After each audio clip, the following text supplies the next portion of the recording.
istoriniu vadinamas teismas, kuriame valstijos kaltina Facebook ir Instagram valdančią įmonę Meta, kad ši sąmoningai įtraukė vaikus į priklausomybę ir jais pasinaudojo.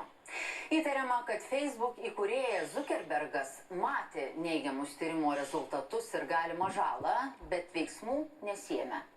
Domantė Slavinskaitė praneša, kad dėl socialinių tinklų nukentėjusių ar mirusių vaikų mamos teisme dalyjasi širdį veriančiomis istorijomis. Prie Kalifornijos teismo durų būrys mamų laiko savo nukentėjusių vaikų nuotraukas ir dalinasi skaudžiomis istorijomis.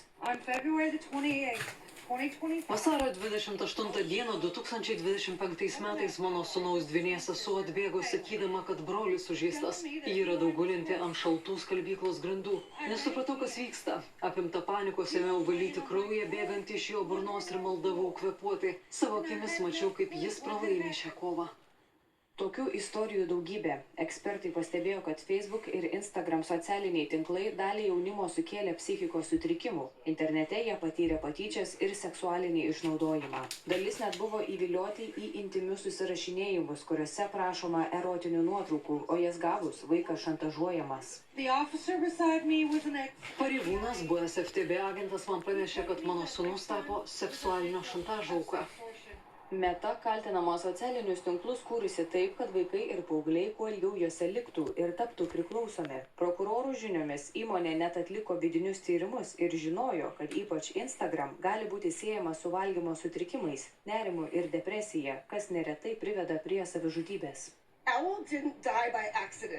Oglės mirtis nebuvo nelaimingas atsitikimas.